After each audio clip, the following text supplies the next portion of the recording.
going on, guys? Bustle6 here, back to another video, and today I have a wrestling themed video for you guys. Since we are in March, this is typically where Wrestlemania happens, but this year it's going to be happening around mid to late April, which is kind of interesting, I guess. And, well, since Wrestlemania is the granddaddy of them all, the showcase of the immortals, whatever you want to say, there is one guy that I think is massively influential when it comes to WrestleMania. And that is someone I personally consider Mr. WrestleMania. Not Shawn Michaels, not Triple H, not Hulk Hogan, not Bret Hart, but one guy from the Demon of Death Valley. The man, the myth, the legend, The Undertaker. Yes, I consider The Undertaker the guy for WrestleMania. Mr. WrestleMania, if you would. If people may be wondering, well, he's not Shawn Michaels. Why are you considering him Mr. WrestleMania? Well, to put it bluntly, Shawn has lost more times than he's won at Mania. And Undertaker always wins at Mania. And thus, the streak happens. So yeah, The Undertaker and the streak, two of the most legendary things in wrestling. And when there's a streak that's happening at Mania, it's promised to be broken at some point. And today, I'm going to be ranking all of Undertaker's WrestleMania matches. 27 matches the Undertaker has had. The most wrestler that has ever wrestled at WrestleMania. I think the guy that comes closest to him, I believe, is Triple H.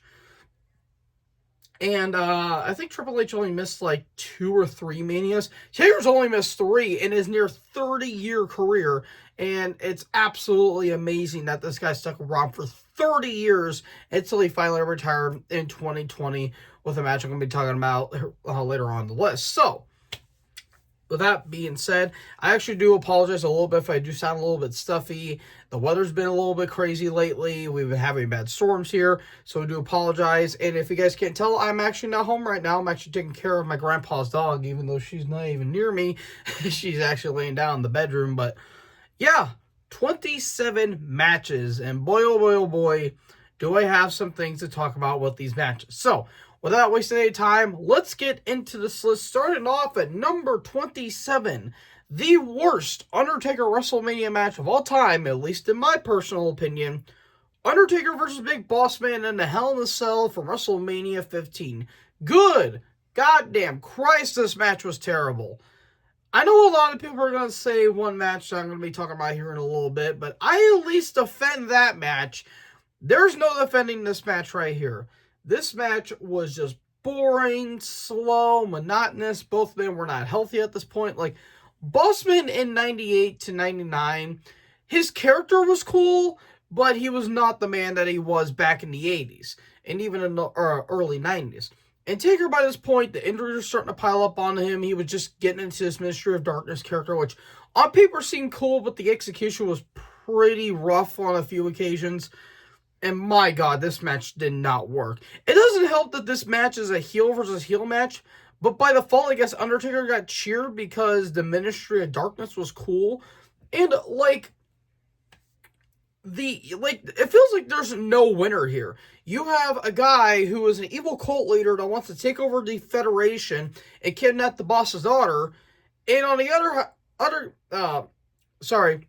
on the other side, you have a stooge for said evil boss that likes to kill dogs. I don't even know. The match went about 10 minutes, which was one of the shorter Hell in a Cell matches.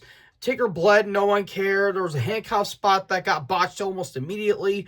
And the only thing that's memorable about this match is the post-match where the Brood hung the Big Boss Man. Boss Man got hung in a WrestleMania. I'm not even kidding. That legit happened. Yes, I know he didn't actually get hung, but seriously, what the hell?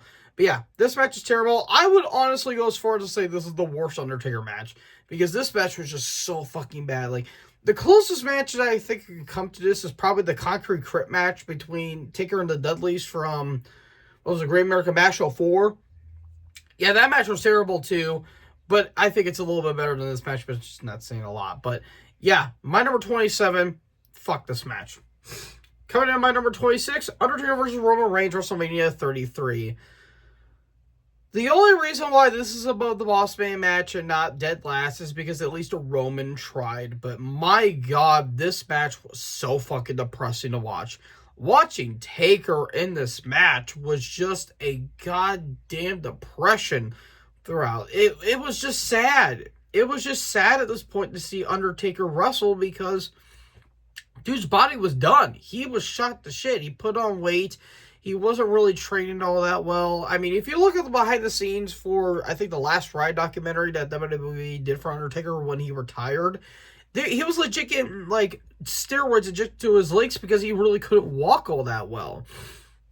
And we get this match here. It went 23 minutes in a match that should have went at least 11. And my God, it was just a bad match throughout. Taker couldn't do anything. Roman tried, but no one was giving him it. Even JR on commentary couldn't give more of a shit about this match.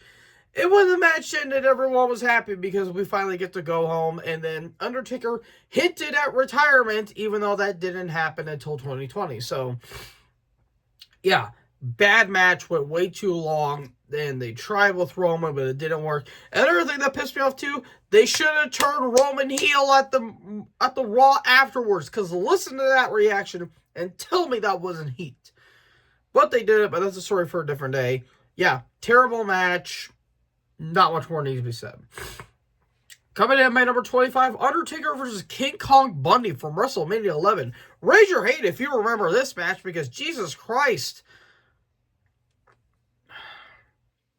This is similar to the Boss Man match where Bundy was nowhere near the man that he was years ago. Like, this is a guy who 9 years prior was main eventing against Hogan in a cage match, and now he's playing sick of fiddle to the Undertaker here. I just don't get it. This match was bad. It was slow. It was sloppy. Bundy was not the man that he once was.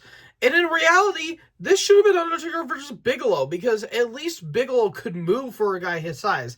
Bundy really couldn't, and it clearly shows. And this is where Taker was still doing more character-based stuff than actual wrestling stuff that he wouldn't do until about a year or two after this.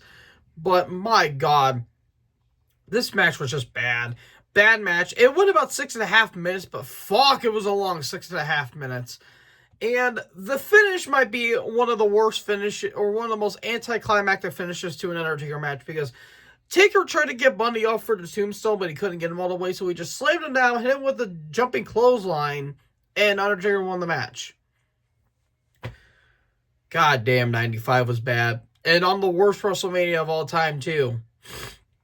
This show had a terrible Undertaker match, a god-awful Bret Hart match, and a somewhat meh match between Shawn and Diesel. I know that's a bit of a hot take, but I was never a big fan of that match. But yeah, that goes to show you how bad this Mania was. Not a good match, and it comes in at my number 25. Coming in at my number 24, Undertaker versus Sid, WrestleMania 13. For the WWE title. God damn this match. Wow. Wow. I hate to be mean to this match. Because on paper, this match could have been actually a pretty solid match. You've got Sid, who is going to be over no matter what. And you have Undertaker, two of the better big guys in terms of stature in wrestling at this point. They should have went in for about 12 minutes, beat the shit out of each other, and eventually Undertaker won the match. Should have been simple, right? Right? No, it wasn't. Okay.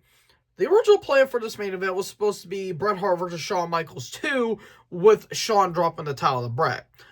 Well, Shawn was being a little pissy at 1996 and eventually 97 and didn't want to drop the title to Bret because he lost his smile and faked a knee and had a knee injury. And thus the title got kiboshed. He won the title against Sid, ironically, from the Rumble. Then Shawn dropped the title. Then it became a fatal four-way between Bret Hart, Steve Austin, I think Vader, and Taker at an Inner House. Bret won that match, but they lost the title to Sid the Raw afterwards because Bret Austin interfered, and they didn't have anything for Taker. And they said, fuck it, we'll just give Undertaker the title match because he hasn't won a title since 1991. My God, this match. And it doesn't hurt. It doesn't help, too, that Shawn was on commentary. It made it even worse. But the big thing that pissed me off about this match is that even when Undertaker won the belt, he didn't even win it clean because Bret cost Sid the match because Sid turned babyface because he kept attacking Bret Hart because Bret was pissing and moaning the fact that he wasn't in the match. And they turned Sid face because he was attacking Bret. Oh my God. Like, this match was just a clusterfuck. Like, literally, Mania 13 was one submission match away from being the worst WrestleMania of all time because every other match on that show was fucking bad. And it makes it worse with a terrible, terrible main event. So, yeah, not a good match. One of the worst Mania main events of all time to me. Coming in at my number 23, we are already here. We are here, and I'm willing to bet a lot of people are going to be like, what is this number one? Undertaker versus Giant Gonzalez, WrestleMania 9. Yes, the infamous WrestleMania 9 match between Undertaker and Giant Gonzalez. Now, let me preface a couple things here. One, Giant Gonzalez was a terrible worker. Let's not mix facts here. I'm not defending the match because of Giant Gonzalez. Jorge was a fucking terrible wrestler. May he rest in peace. And hell, this is one of the many reasons why Undertaker left WCW, because he didn't want to work with Jorge. And when he found out that Yoko was going to be in the ring, Undertaker wanted to work with Yoko, but Vince was like, well, no, pal, you're going to work with Giant Gonzalez. Ow, that actually hurt my voice a little bit when I did that, but that's besides the point. So you get Gonzalez attacking Undertaker left, right, and center leading up to this match, including at the Rumble. And the four things I will defend this match for. One, Undertaker's entrance is cool. I love the fact he came out with the giant vulture on his shoulder. And in the daylight, too, by the way, which was like the only time that Taker in the daylight was actually effective to his main entrant. The other one I'll talk about here in a little bit. Number two, the stare down. I always love a good stare down with Taker looking up to someone that's taller than him, and Gonzalez is basically towering over Taker.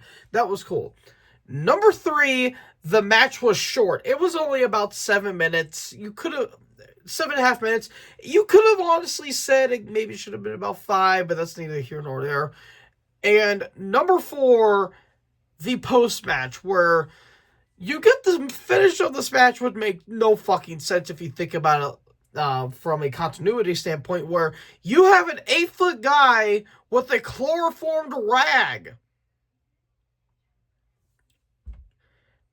The tall motherfucker gets disqualified for using a chloroform-soaked rag on The Undertaker. What the fuck? Okay. Oh my God. I just don't get that. But then you have Taker getting stretchered out, and then once the gong hits, he comes out like a zombie and knocks Gonzalez out of the ring. That was cool. That was a cool moment. But yeah. Sorry, I got a lot of shit going on right now. I apologize for that. But yeah, the four things I defend in this match are the reason why it's not my number one. Because quite honestly, there are worse Undertaker matches than the Gonzalez match in my opinion. But it's still not a good match. It's still bottom 5, but I defend it in some ways. Coming in at my number 22, Undertaker versus Brock Lesnar, WrestleMania 30. Oh, good God. The only thing, I literally mean the only thing this match has going for it is the fact that Brock broke the streak.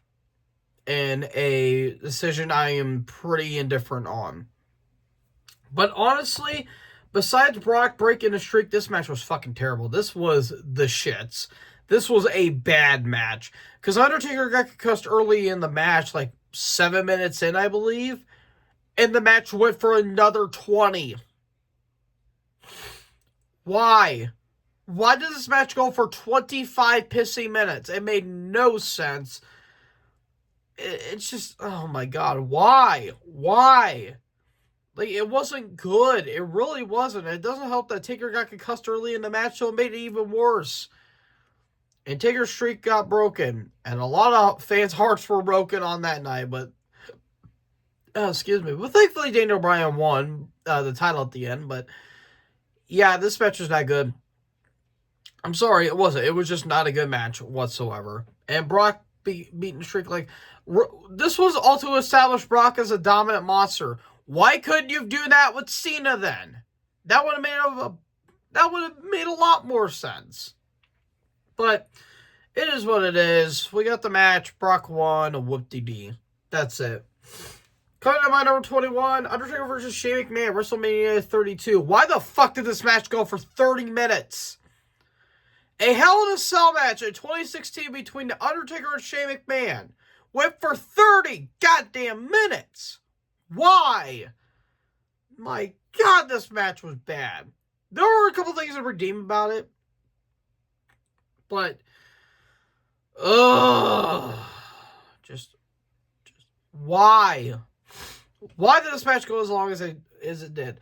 Yes, I can say they needed to do something because Mania 32 had a lot of guys that were injured. Neville was injured, Bray was hurt, Harper was hurt, I think Cena was hurt, Orton was hurt. A lot of guys got hurt. I understand that. Why the fuck did Shane McMahon go toe-to-toe with The Undertaker for 30 minutes? It should have been, at the bare minimum, at least 15 minutes. But it went twice as long as it needed to be. And Shane did the leap of faith for the love of mankind when you could clearly see Michael Cole reading a fucking script when it happens. God damn it, Michael. Oh, my God. I just don't get it. I just don't get it. And I guess I'll give credit for Shane for being a madman in this match. But even the story going into this match made no fucking sense. Even after the match ended. So the whole thing was that Shane was wanting to control Raw. And if Shane won and Undertaker lost, Undertaker would be banned from Mania forever. And Shane would get control of Raw. We all knew Undertaker was going to go in and win the match anyway, so what was the point of making the match if you knew that Shane was going to lose? But in the end, Shane still got control of Raw, so what the fuck was the point of the match? They did all that shit just for Shane to get control of Raw on the outset. Makes no goddamn sense with this company sometimes. Ugh. Yeah, it was not a good match. I think it's one of the worst Hell in a Cell matches of all time to me. But at least Shane was jumping off of shit. That's all I need to say. Coming at my number 20, Undertaker versus Bray Wyatt, WrestleMania 31. The match that should have happened the year prior. It was a year too late. Undertaker's streak didn't matter to anything, and the match just happened. That's literally all I need to say. I mean, there was a couple cool moments in the match where Bray, who had a broken ankle, by the way, did their spider crawl, which I thought was pretty ballsy. I'm willing to bet that Bray was in a lot of pain when that happened. But Taker sat up while Bray was in the spider crawl. That was pretty cool. But other than that, the match was just there for me. And again, Taker's streak was broken, so there was no mystique to The Undertaker. There was no aura to him at that point. And so that was that. We did get a reunited Brock feud at this point of Undertaker's career, which I thought was pretty cool. But other than that, not really a great match at all. Now we're getting to the spot where the matches from 19 to about 15 are okay for what they are, but they aren't really all that memorable on the outside of things. So coming to my number 19, ironically for Mania 19, Undertaker versus Big Show and A-Train. Now this was originally supposed to be a tag match between Undertaker and Nathan Jones. Remember Nathan Jones, the Monster of Bago Road? And he was greener than goose shit? Yeah, Pepper's Farm members. It was supposed to be a tag match, but the FBI attacked him. The stable, not the actual FBI. They attacked him on Sunday Night Heat, and we get this match here. It was an okay handicap match. Again, it wasn't bad per se, it just wasn't really remarkable at all. And I believe this is the lowest match on Undertaker. The highest match that Undertaker has ever had on a card. I think it was second for the card on this one, which is very, very, very, very odd because Taker would always be either in the middle of the show or towards the main event. But to see him second from the card, or second from the top, is quite an accomplishment in actuality, and further proof that how stacked this Mania was in particular. So, yeah, it wasn't great, but I don't think it was as bad as a lot of people may think it'd be. It only went about like 10 minutes. The finish, though, to the match made no sense if you look at it from a continuity standpoint, where Nathan Jones comes down, attacks Big Show, then gets into the ring and attacks A-Train, and yet a DQ doesn't get called. I mean, I know it was originally supposed to be a tag team match, but the bell already rung when it was announced as a handicap match. That made no sense to me, but it is what it is, and that's all I'm really going to say about that. Coming in at my number 18, Undertaker versus Kane for Mania 20. This match was not as good as their Mania 14 match, which I'll talk about later on. The match was what it was. It was just there. It went about 8 minutes. The build-up was unique, at least. And Undertaker's entrance was fucking awesome. But that's about it. And the match happened. Excuse me. So, damn it. Again, sorry, folks. Allergies are a pain in the ass, especially around this time of year. But yeah, besides Undertaker's entrance and the return of Paul Bearer, which is also nice, it was what it was. That's literally all I need to say about that. Coming in at my number 16, Undertaker versus Mark Henry from WrestleMania 22. And the one, and yet still to date, only casket match at WrestleMania. It was okay. Originally, the plans for this match was supposed to be Undertaker versus Kurt Angle for the World Heavyweight title. But they had the match at No Way Out, which was fucking fantastic, if you ask me. And Kurt was actually supposed to go over and beat Undertaker at Mania, but Kurt did it out of respect. And they had the match on at SmackDown, or on No Way Out, and on SmackDown too. But Henry cost Undertaker the match there, so yeah, it was okay. There was a couple cool spots where Taker did Dead Man Dive over the casket on the Mark Henry, which was cool. There was one spot in the match where both men are in the casket. It looks like Henry's about to win. He's standing over Taker, and Taker just goozles him. That was a cool visual. And Undertaker hitting the last ride and the tombstone of Henry, which is always a nice feat of strength right there. Taker won. It was what it was. That's all I really need to say about that. All right. We fast forward to 12 years later, Undertaker versus John Cena, WrestleMania 34, my number 16. The match lasted about 3 minutes and mainly established Undertaker's dominance, which I thought was a smart move because, again, that Last Ride documentary, Taker wanted to go 15 minutes with Cena because he was training his ass off and he was in the best shape he's been in years, but they decided to go with the match only lasted a couple minutes because they thought it was going to be a rehash of what Taker did the year prior with Roman. They didn't want that, and Taker was pissed that he didn't get his 15 minutes with Cena. I thought it was the right call because it reestablished Undertaker's dominance, and then the match with Rusev happened, and then, oh god, the DX match. The less said about that one, the better, but yeah, again, it was a squash match, a borderline squash. And if you hate John Cena, you'll like this match. That's all I'm going to say. It was a squash match. Nothing more, nothing less. Speaking of a squash match, number 15, Jimmy Snuka, Undertaker versus Jimmy Snuka, WrestleMania 7. It was, at this point, the shortest match of Undertaker's WrestleMania career.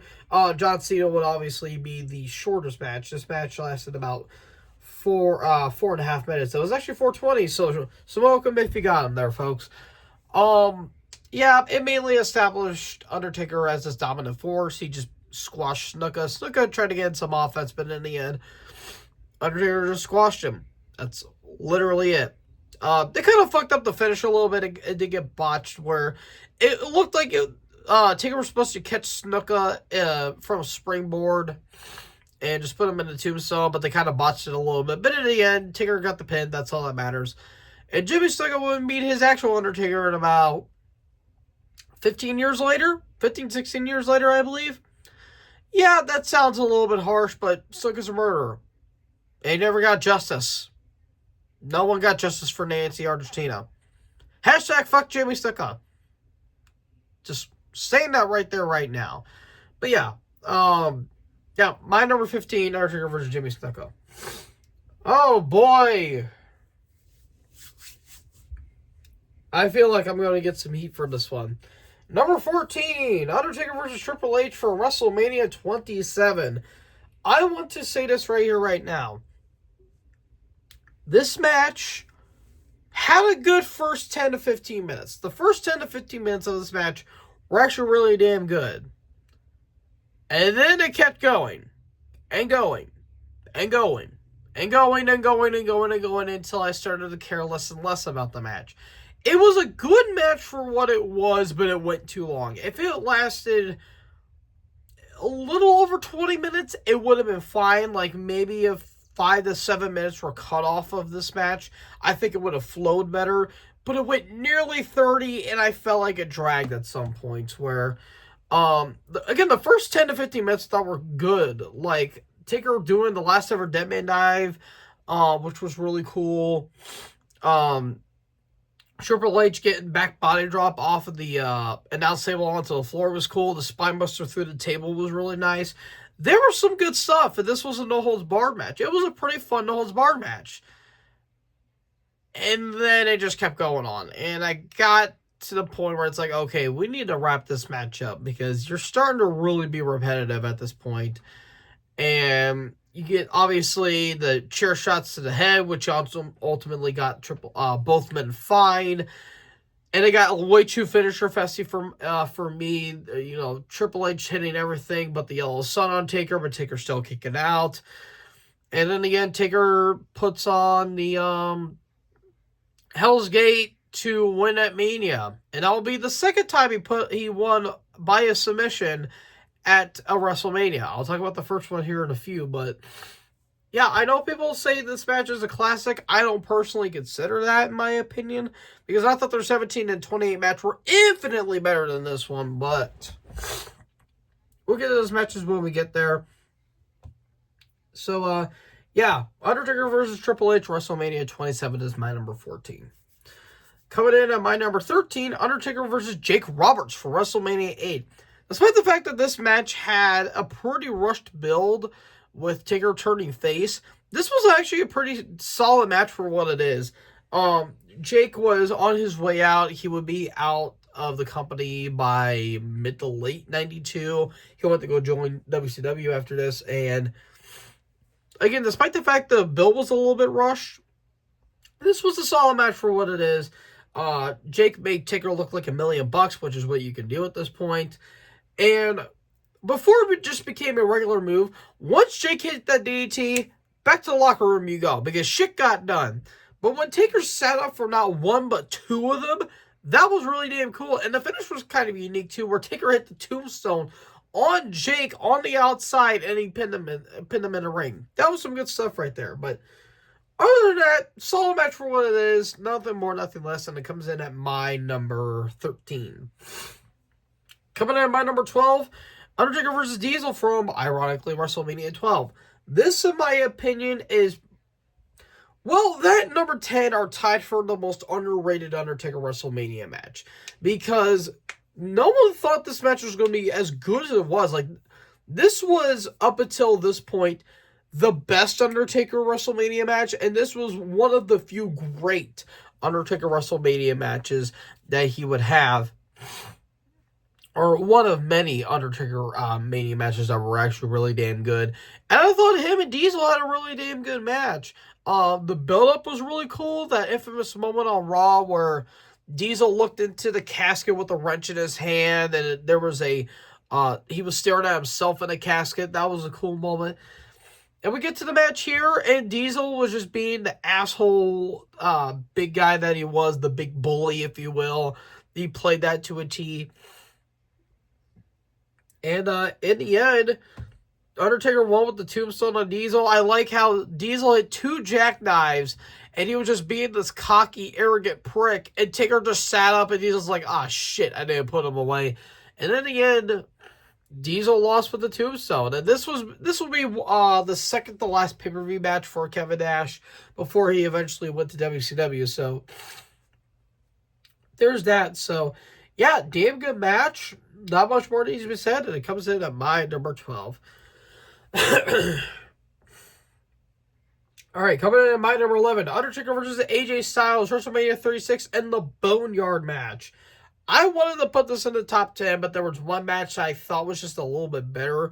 And in terms of a pure cinema match, like in terms of a match that WWE was starting to go on the full bore cinema with this one, this is by far the best one they've done. Nothing has come close to this one. Yeah, the Firefly Funhouse, which is a lot of people's favorites, is at Mania 36. It was never one of my personal favorites. Thought it was enjoyable for what it was, but I thought this match was a lot better because this looked like something out of an action movie. And this was a full coming of age for Undertaker, a full circle for him. You get Ministry of Darkness Taker, you got Biker Taker, Zombie Taker, American Badass, so on and so forth. And of course, we end up with Mark Calloway. That was a perfect way to end Undertaker's career. Again, looked like something out of an action movie, and I absolutely loved it. And what no better to do than run off to the sunset with Metallica in the background. Damn good stuff. And I love the memes that came out of it as well, especially the one where Styles looks like he buried Undertaker in the grave, and Undertaker just came up from behind him. I thought that was pretty funny. And for those of you who don't know what a Boneyard match is, it's basically a glorified buried alive match. That's essentially what it is. So, yeah, this has always been kind of a guilty pleasure of mine personally, but yeah, this is just a fun match throughout, and I absolutely love it. And yeah, it gave Undertaker the set off I think he absolutely deserved. All right, top 10 territory. And my number 10, Undertaker versus Ric Flair, WrestleMania 18. It's kind of odd to think that this is the only pay-per-view match one-on-one between these guys. Because these guys rarely interacted on pay-per-view, and just rarely interacted at all in both those guys' tenures. Yes, Taker was more in WWE, and Flair was flopping between WCW and WWE at the time, but yeah, very, very, very interesting way for that this match happened. And this match got Ric Flair's confidence back. Like, if anyone knew how to give Flair's confidence back, it was Taker. I mean, yeah, Triple H and Shawn maybe, but Taker, I think, was the better solution in my opinion. And this match I thought was fucking excellent throughout. Flair doing his typical Flair shtick and Taker being this big dickhead heel, which was kind of needed for Undertaker. I think the American Badass gimmick needed to be a heel turn because it got a little rough in the early 2000s, and especially 2001. Jesus Christ. But this match right here was damn good stuff. Flair doing his shtick. Arn Anderson showing up and hitting that spine buster. Oh, so damn beautiful. One the best spine buster in the business, in my opinion.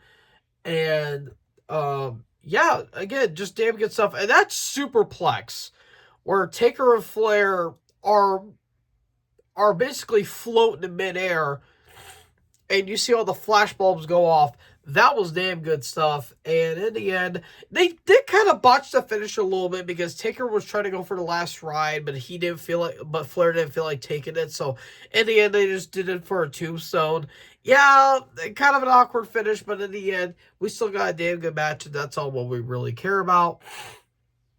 So yeah, my number 10, Undertaker versus Ric Flair for WrestleMania 18. Oh man. Sorry, my nose is fucking clogged from pillar to post. It's ridiculous.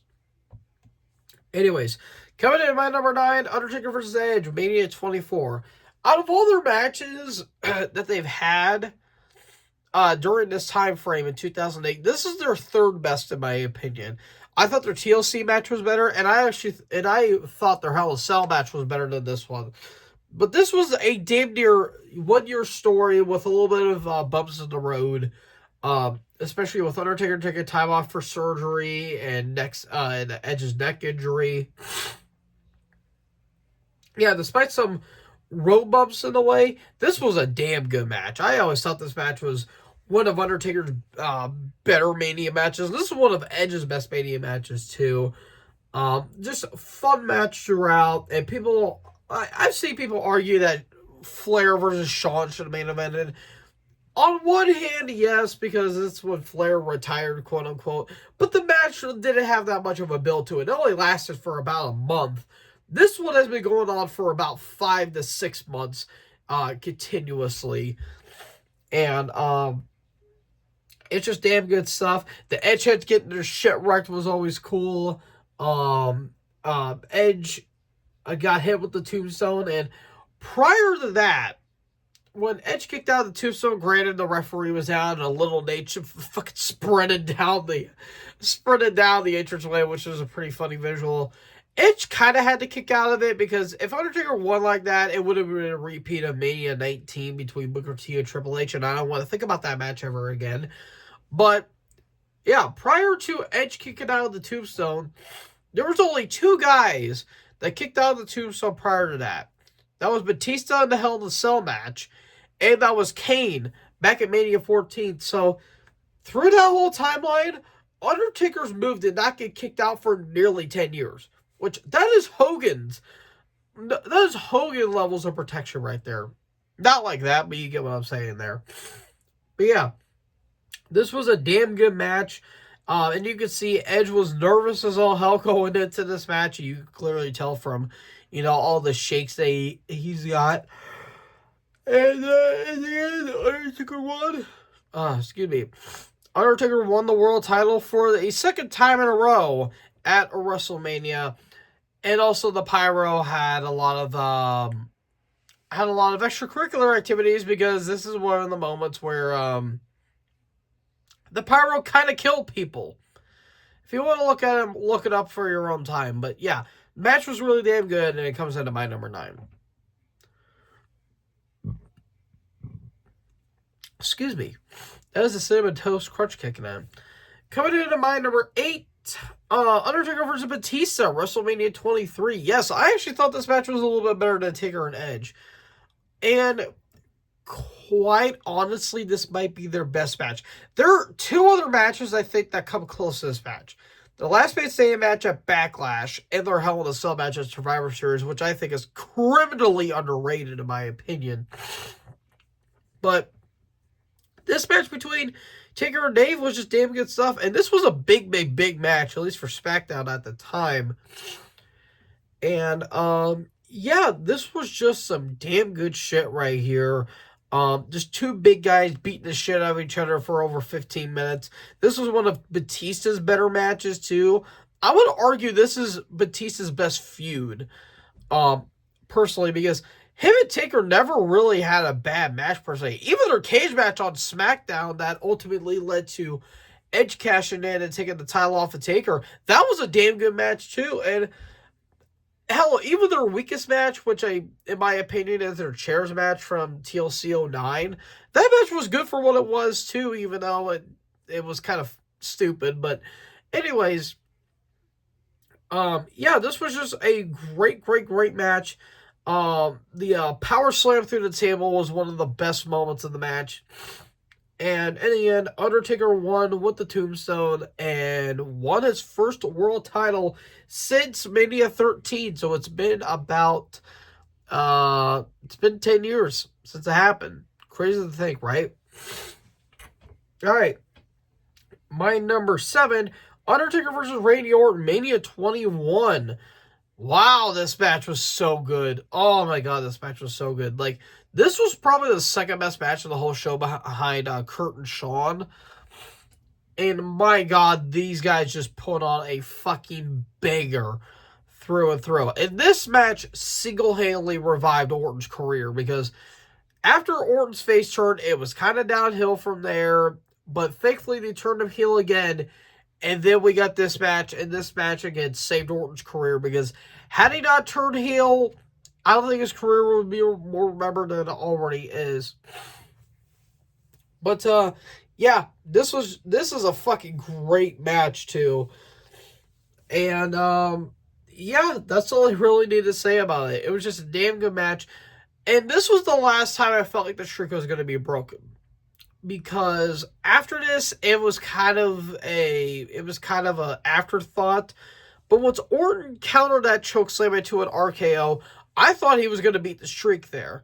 But no, he ultimately did it, and Undertaker ultimately won. And Taker actually approached Orton to beat the streak, but Orton didn't do it out of respect, which is kind of funny because Orton was an asshole around this time, so you have that going for him. But nonetheless, this was a great fucking match.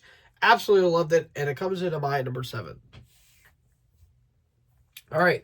Coming in my number 6, Undertaker versus HBK Shawn Michaels from WrestleMania 26. Not as good as the Mania 25 match, but it had a way better story going into it because, spoiler alert, Mania 25 didn't have much of a story going into it. And, it didn't have a good story, but it had a great match. This one had a great build, but not as good as the match that they had prior.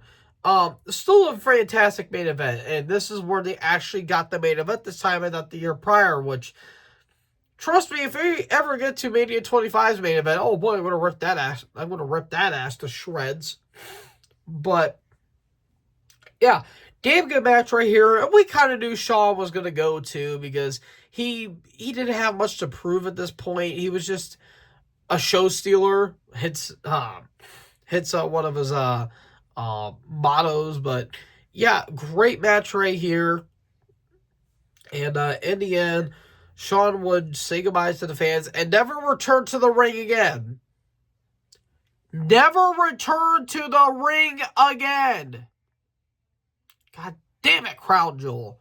Was the blood money really worth it, Shawn? But I digress.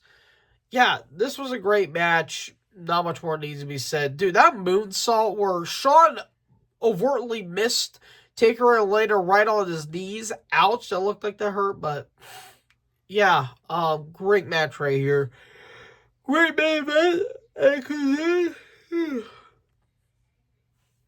And it comes in at my number 6.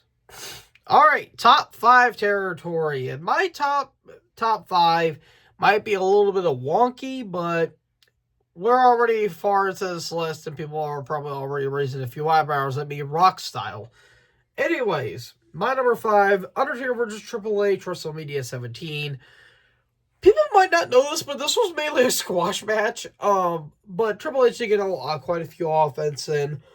And this was the last true Attitude Era pairing because by this point we've seen, Kane and Austin, Taker Austin, Triple H Austin, Rock Taker, Rock Triple H, Foley Taker, so on and so forth.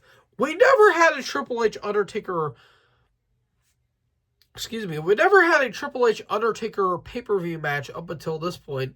And this was kind of a big deal at this point because it was on the biggest stage of them all, and they just went out there and just fucking tore the house down, man. They really did. One of the best matches at an otherwise perfect Mania to a lot of people. But yeah, this was a damn good match. It was more of a brawl, and the one big elephant in the room was the fact that Mike Chioda was down for like 30 minutes, like he took a nap essentially, which was a little egregious, but I thought it was kind of funny in a way. Triple H getting choke slam off of the scaffolding was really cool. And near the finish of the match where Taker was going for the last ride and Triple H just fucking hit that sledgehammer on him, that actually concussed Undertaker because the kind of metal part of the or the handle of the sledgehammer was actually made of rubber. But since Undertaker got a concussion, you can see Triple H obviously, covering the handle so that way he could hit someone with it to prevent other atrocities from that. But otherwise, damn good match right here. Good brawl, fun throughout. not much more needs to be said. Comes in at my number 5. Coming in at my number 4, Undertaker versus CM Punk, WrestleMania 29. This, to me, was the last great to amazing Undertaker match he would have up until he retired, because the matches Taker would have, especially at Mania after this, were, except for the Boneyard match, pretty fucking bad. But yeah, this was just a damn good match. I mean, we all knew Punk was going to lose. We knew Punk wasn't going to win. And yes, the story going into the match was a little distasteful because of the death of Paul Bearer, a.k.a. William Moody. But the match they had was great. I remember watching this match live at my cousin's house when they were renting pay-per-views at the time, and absolutely adoring this match as a 10-year-old. I was 10 at that time. And, yeah, this was just a great match. That spot where Undertaker sat in front of the Anaconda Vice and was just shooting daggers at Punk, great visual right there. I'm old enough, Punk probably came up with that visual. That was some great shit right there. Of course, the elbow drop on the announce table. Ouch, that looked like that hurt, but that's neither here nor there. And, of course, Undertaker won, because we all knew Punk was going to lose. But yeah, this was a damn good match. I love the psychology between these guys. And, yeah, comes in by number 4. Damn it. All right. Top 3 territory. And taking the bronze medal for number 3, Undertaker versus Triple H, WrestleMania 28. I mean, who did not know this was going to be in the top 3? Arguably a top 5 Undertaker match of all time. Oh, I'm putting nothing West. Damn it. Sorry, guys. I'm still trying to wake up because I kind of slept a little rough here today. But, yeah, arguably a top 5 Undertaker match of all time. It's the longest match he's had at Mania. Just 9 seconds shy, or... Yeah, the match I have my number 2 is just 9 seconds shy of this. Yeah, it went a little long. Maybe you could have cut maybe 2 or 3 minutes off the match. I think it flowed a little bit better. But the story that they told with Shawn as the referee, everything was just magical on this show. And, of course, the sweet chin music into the pedigree and the kick out was a really cool moment. But in the end, Taker won, and all the guys, all 3 of them, looked up at the stage, gave each other a hug. You heard Taker audibly cry, if you listen very closely. And this was a feel-good moment. And one could argue this is where all the guys should have retired, especially Triple H and Taker, but who am I to judge? There's that, but yeah, this was a great fucking match. One of the better Hell in a Cell matches, at least in the modern era. And yeah, it comes into my number 3. Great match between these guys. Coming in at my number 2, I have a feeling you guys might know what it is. Undertaker versus Shawn Michaels, WrestleMania 25. This should have main evented, because there was no way in hell that anyone was going to top that. Unless you're Orton and Triple H, but I digress.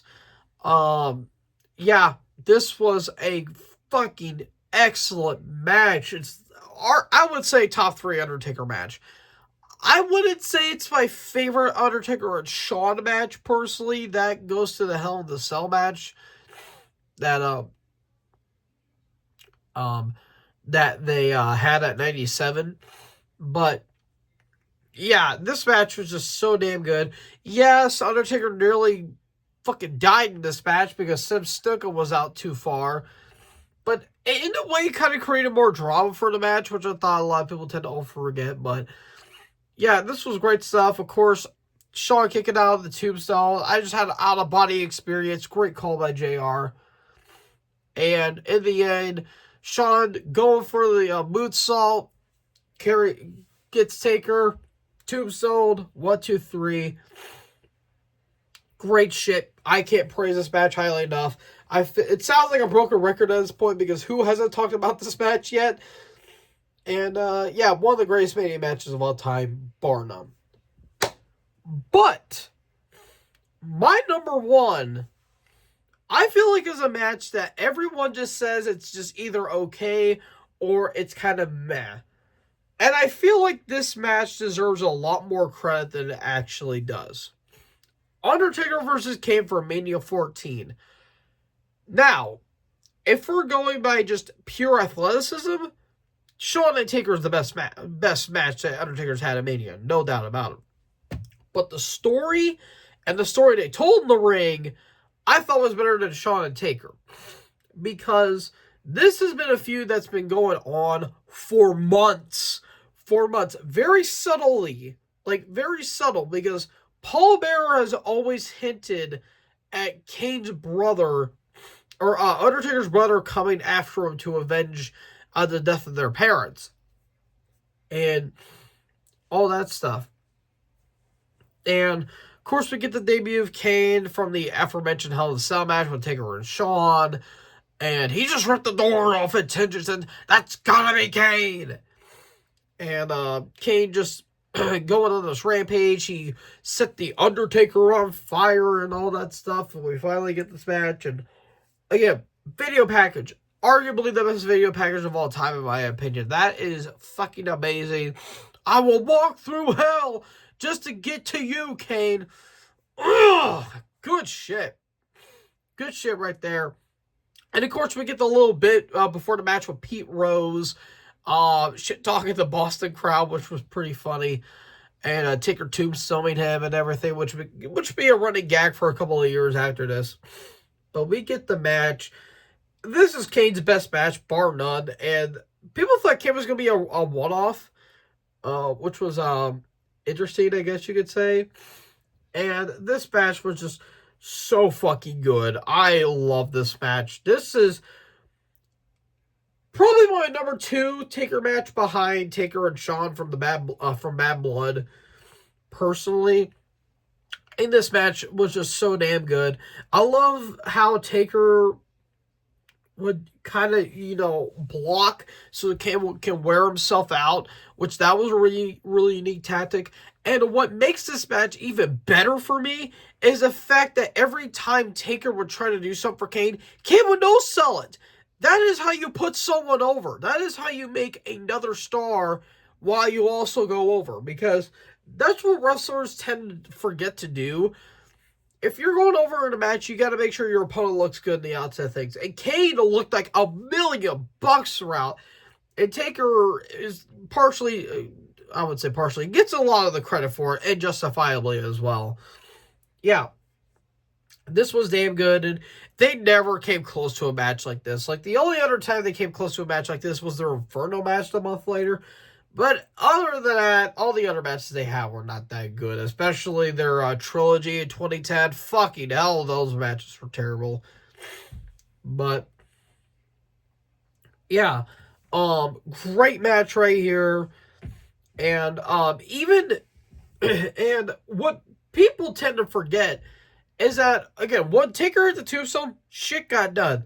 It didn't take one tombstone, not 2, 3 tombstones to put Kane down. And Kane even kicked out at 3 1/4 after the match ended. And Kane got his heat back, pun unintended, obviously. And tombstone Undertaker on a chair. That is how you put someone over. In a big, big, big way. So, yeah. This match was fantastic. I love this match. This is one of my favorite Mania matches of all time. And I consider it the best match of Undertaker's WrestleMania highlights. So, folks, that concludes this video. This was a long-ass video. I kind of knew it was going to be. Again, I apologize for sounding a little bit stuffy. Again, allergies have been a bitch lately. But I hope you guys enjoyed this video. What is your Undertaker Mania match list? Let me know in the comment section below. Make sure you guys leave a like, leave a comment, tap the big red subscribe button, and tap the bell so when I upload, you guys be notified. Thank you guys so much for watching this video. Most importantly, join the herd, but most importantly, rest in peace. Ow. That shit hurts. I don't know how Taker does it and his eyes don't bother him. But anyways, short of heard, I'll take you guys next video. Peace out.